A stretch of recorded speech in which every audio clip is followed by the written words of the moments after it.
Wow, what an episode! Ink Master once again button mashed the nostalgia button to get everybody to look past all of the changes they've been making this season and to accept that the new era of Ink Master and the old are one and the same. And I'm very curious to see how it pays off for them, because this episode had some major implications also for the rest of the competition. There's a lot to discuss, so let's do some shop talk.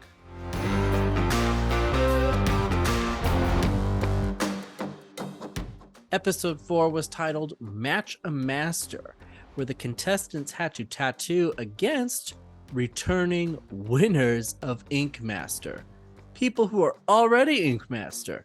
I loved this. So now not only are the competitors returning competitors, but you have previous winners now also up in the mix with them, which was pretty cool to watch. And very nostalgic as they played old clips of them winning Ink Master from their respective earlier beloved seasons. Very smart. And as I said, there's some big changes it actually caused. So let's break this down. So right out the gate, we open up. Hiram has been eliminated from the competition. Again, I disagree. But the Gion Alliance is grieving his loss, and they're a little shooken up. Last week's elimination hit them very hard. Katie and Holly are hanging out with Jason, and now finally actively trying to recruit Jason. They've been wanting Jason in on this alliance with them from the beginning, but Jason's been kind of a lone wolf. He doesn't want to do alliances. He doesn't want to do all of that. He just wants to be a good tattooer and win the competition, which I really respect about Jason. But Gion's been gunning for him hard, and now it would be in Jason's kind of benefit to link up with maybe some other people in the competition. And so he carefully accepts their offer and says, the enemy of my enemy is my friend, so I will temporarily work with you. He's very strategic in how he phrases that, which I thought was pretty cool. So they get pulled in with all the judges, and they get informed that there's no flash challenge today, which means no room for strategy. Nobody's doing skull picks. Nobody's in charge of picking canvases. None of that. Everyone's in the same boat this week. Uh-oh. And they get told that they're going to be tattooing against the previous Ink Masters. And they bring them in. So here's who we got returning. We have Steve from Season 2. He won Season 2, and he also competed on Season 10, which was Return of the Ink Masters. We also have Anthony, who won Season 7, and also competed on Season 10, Return of the Ink Masters. We have Tony, who won Season 11. And then we have DJ, who not only won Season 9, which was a team season, he won with Old Town Inc., but he also competed on Season 10, Return of the Ink Masters, and he won. He's the only double-crowned Ink Master. So similar to the first challenge in the very first episode, the Tattoo Gauntlet, each Ink Master is going to pick their own respective style, and the contestants will have to pick one of those styles and tattoo it, and the Ink Masters will also tattoo in that style, and their tattoos will be compared during the critiques. And if they match or beat the Ink Master in quality of the tattoo, then they get to be safe. Otherwise, they're automatically up for elimination. There's no middle ground safe this time around, which was crazy. You're either high or you're low, period. Okay, so Tony decides that his style is going to be traditional, which is totally fine. He mentions that it's an open color palette. That's kind of a trick because there are traditionally rules with traditional tattoos. Anthony wants to do illustrative and keeps that very open as well. Probably the most free of the styles creatively, which is kind of nice. DJ does neo-traditional, which is a traditional tattoo, but with more illustrative elements. It's kind of a blend of Tony and Anthony's styles, which is pretty cool. And Steve does black and gray surrealism, freehand, which is something he's definitely known for. And his is definitely the most challenging of all the styles here, probably. And then we get right into it. So Holly and Katie and Jason are immediately kind of plotting because they're trying to be strategic about the styles they choose because they want to make sure that they, as many of them, ideally all three of them, end up safe. Holly, I think, overthinks it a little bit. She doesn't want to play it safe. Katie suggests to her that she does traditional because Holly is known for being able to do traditional tattoos very well. And Holly says, well, maybe that's too safe. They're testing us on versatility, this challenge. Maybe I should do something illustrative. And I'm like, I don't I don't understand the strategy of that because yes, be versatile, and it's a huge risk, and if it pays off in her favor, great. That would be a huge win for Holly. But she's worried about playing too safe, but she's been in the bottom the entire time this competition. She's never been safe. Safe would be a step up for her. Maybe she should be safe first and then go. But shoot your shot, girl. Do what you gotta do. Gian is too busy fangirling over TJ to really care about what's happening with what everybody else is picking, including his own alliance. You can tell that Gion's been in his DMs, which is really weird. Like, DJ even has to give him a shout out, like, hey, nice to see you, Gian, because Gian is like waving and sweating when he sees DJ walk in. It's so weird, but cool. It's cool. It's interesting to see one, and it makes me feel kind of old, but it's interesting to see kind of like, the former Ink Masters influencing even some of the returning people who are crediting these Ink Masters with essentially forging the styles that they chose to go into tattooing with. The judges do their walkthrough, which was also pretty cool to see them do a walkthrough with the previous Ink Masters and to see the contestants tattooing. And also pretty cool for Ryan, because Ryan is an Ink Master also. She's a previous winner.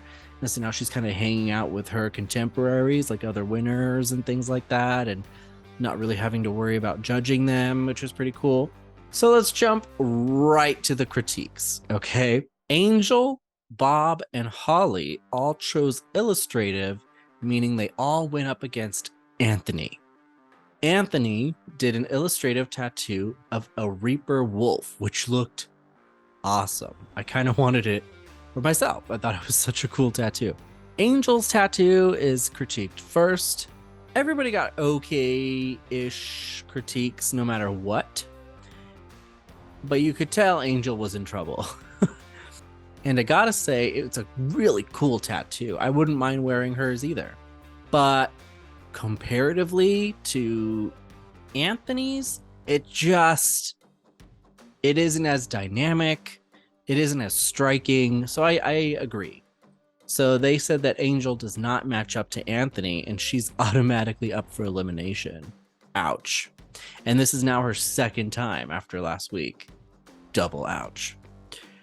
Next up was Holly's, comparing to Anthony's. And I gotta say, she did like this illustrative, like, chick in the mushrooms. I don't really know what was going on story-wise. But I actually really liked this tattoo. I thought this was the best tattoo she's done in the competition so far. I loved it. I wouldn't mind wearing this either.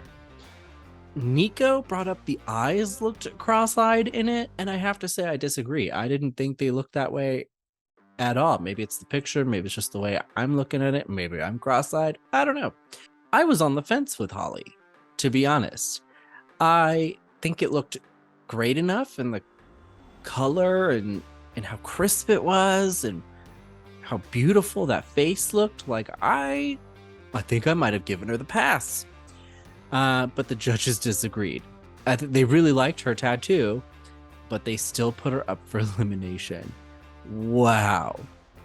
She's 4 for 4 right now. Holly. Should have done traditional, girl.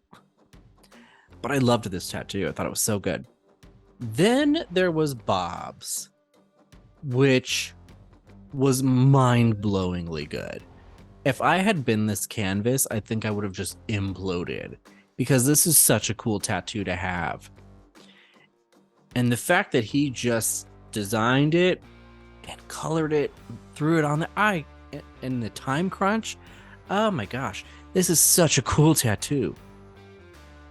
So they rightfully decided that he should be safe. He definitely was able to match Anthony and maybe surpassed him a little bit. And I agree with that. It's a phenomenal tattoo. I can't say that I'm rooting for Bob and he's part of this alliance of people who are annoying me right now, but this is just so undeniably good. It's my favorite of the day. It was so good. So then Katie and Pon chose traditional, and they are taking on Tony as a result. So Tony's traditional tattoo was so cool. I've seen this tattoo like a million times, but it just looked so good the way he did it. And it's a good reminder of why traditional tattoos are traditional tattoos. There is, I think as Ryan put it, a timelessness to them. And this really showed, like Tony really smashed this tattoo. They critique pawns, so they put pawns up there. And as Kano said in Mortal Kombat, and whoops, he broke a lot of rules. He was really advocating not only to the judges, but to all the contestants and the former Ink Masters about how traditional really shouldn't have rules and how traditional tattooing is a feeling. And that's fine. It's cool to have that philosophy. But if the people judging you aren't sharing that philosophy, then it doesn't matter. So I thought this was a weird strategy. And it definitely blew up in his face because they read him for it. And there's a lot going on in this tattoo. And I gotta say, the entire competition, I think for the most part, I wouldn't mind all of the tattoos that I've seen so far. But this is the first one where I looked at it and I was like, I would not wear that. I would not wear that tattoo. So Pon is up for elimination. So already 2 people, once again from Gion's Alliance, up for elimination. Oops. Katie is up next. And Katie followed all the rules. She knew the rules well. She knew the color palettes really well. She knew exactly how to do this tattoo. And she did it. They deemed her safe because she was able to stack up with Anthony's tattoo, which is great for Katie. Katie really needed this so bad. She's really been on a climb on her way back up, and I've really been enjoying watching that happen. She really deserves it. And so I was really happy to see her place high. Then we had Jason, who chose the black and gray freehand against Steven. Steven tattooed like this undead monster thing. It was a very Steven tattoo. And it looked really cool. I can't deny that it looked really cool. It's not my particular thing, but it looked really awesome. So then Jason's is stacked up against it. And man, this was awesome. He did this spider that looked so cool. I would kill to wear this tattoo also. Phenomenal job. So they deemed Jason also to be safe. He also placed high, which is great for Katie's alliance right now, especially because Holly is messing things up. And then there was Gian, who chose neo-traditional against DJ, his icon. And I gotta say, DJ's tattoo was really cool. But Gion's was phenomenal also. And that pains me to say because Gion's really bothering me in this competition. But man, this was really nice too. I would have worn this tattoo also. This was great. So they deemed Gian to be safe. He placed high. So I think Gion's going to be in his top spot for a little while, to be honest with you. I think he has a strong chance this competition of winning. So Bob, Katie, Jason, and Gian, half and half of the alliances, are all placing high this week, which is great.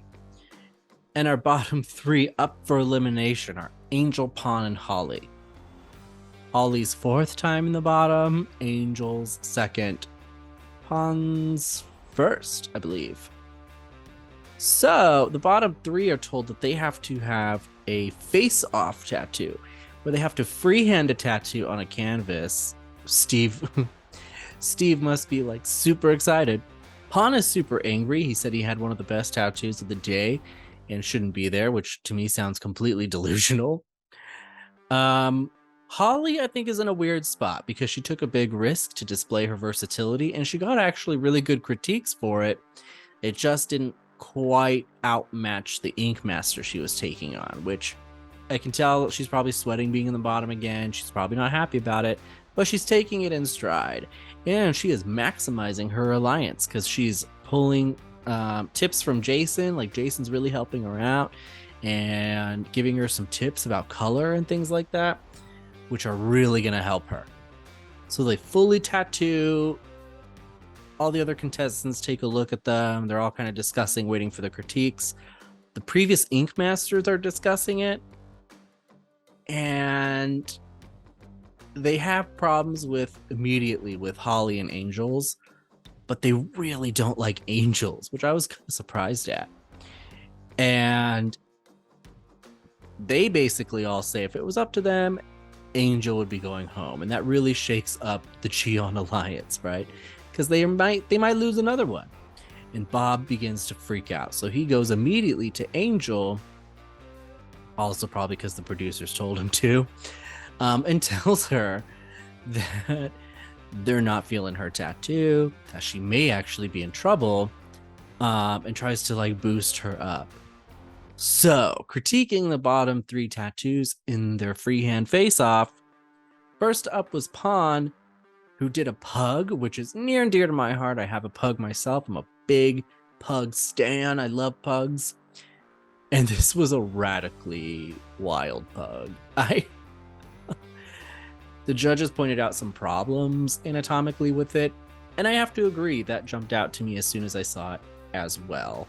There's a lot happening here, but it's fun and I can't get mad at a pug. I will say also, based on the critiques, like immediately I felt he was probably going to be safe. They didn't have a lot of negative things except for the one anatomical error with the horn, which is kind of a heavy critique, but I figured compared to the other 2, he was probably going to be the safest one. Next was Angel, who actually got really amazing critiques on hers, but they really didn't like the belly. They felt like it came off unfinished. I don't know that the tattoo looked unfinished to me. I thought it looked cute. I would have been fine with it wearing it as it is. And I'm sure the canvas is also. But they, as much as they loved her tattoo, really had a problem with the middle of that belly section. She's definitely in trouble. And then there was Holly, who got amazing critiques. This was also a really good tattoo. I really liked seeing this. I was like, come on, Holly.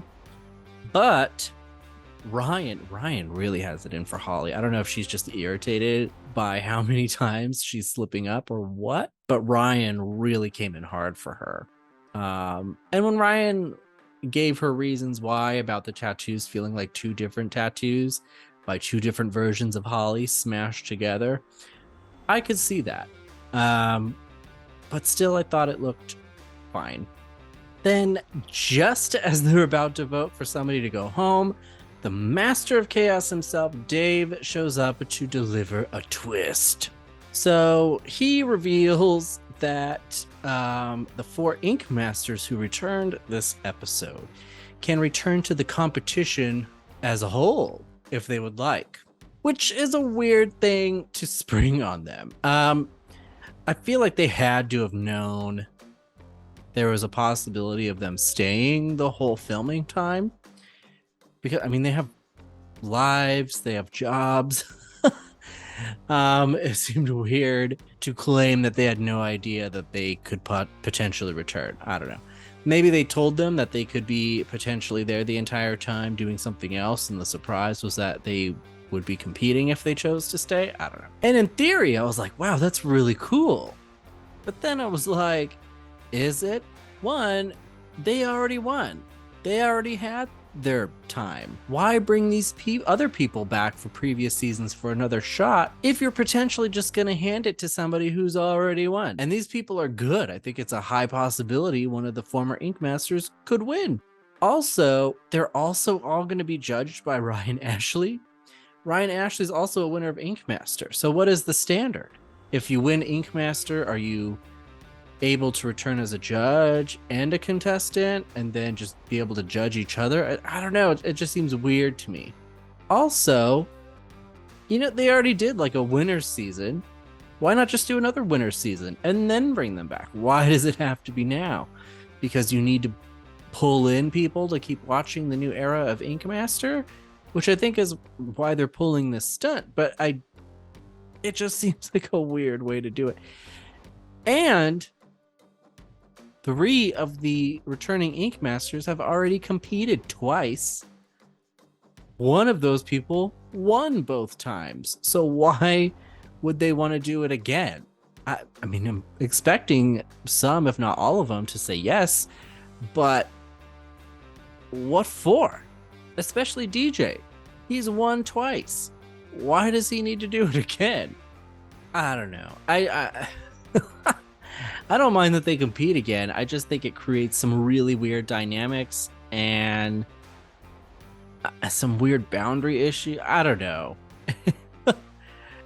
But we don't get an answer on who is returning, and we also don't find out who's being eliminated because the episode ends abruptly on the cliffhanger. So we have to wait until next week.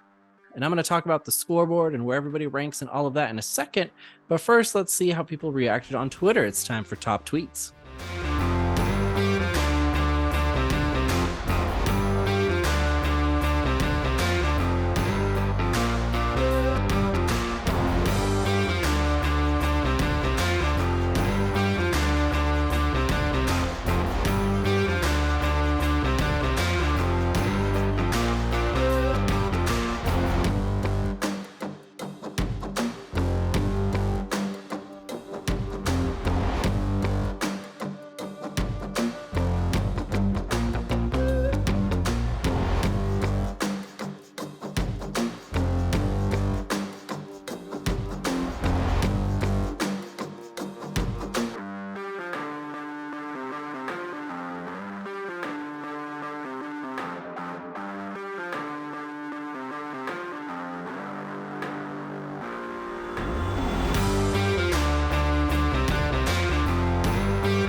Okay, so the scoreboard. Plot twist, I'm not updating it. We don't know who went home. We know who placed high. That's Bob, Katie, Jason, and Gian. So I'm, expecting them to shift a little bit, which is fine. But I want to wait and see how the entire thing plays out before I formally adjust these. So for the most part, this is exactly how it looked last time around. But I also want to point out that things are going to change dramatically because we're potentially opening up 4 more slots, which means that poor Chris is going to go from 10th to possibly up to 14th. Whoa.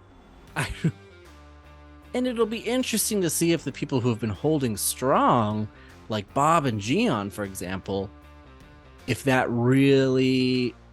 can keep that consistent with an Ink Masters in the mix. Or maybe they'll topple immediately. I don't know. It'll be interesting to see how it plays out. I think at least for the time being, though, Gian and Bob are probably going to be able to hold their own. They're going to be just fine. It's the rest of the pack that I don't know. It'll be very interesting to see how things shake out at the beginning of next week's episode, and then how next week's challenge also impacts these stats as well, with however many of the 4 Ink Masters decide to return. So that's where we're leaving it today. It's kind of weird, but we ended on a cliffhanger, so I don't really know what else to do. But let me know your predictions. Who do you think is actually going to return? Who do you want to return? And who do you think is up to be eliminated we're potentially getting 2 eliminations next week. So who do you think is going home? And then who do you think is going to win the title of Ink Master this season? Let me know. Or don't. Nobody has so far. Is what it is. But subscribe today at least so you can continue with the conversation with me every week. And in the meantime, get inked, and I'll see you next week when we can do some more shop talk.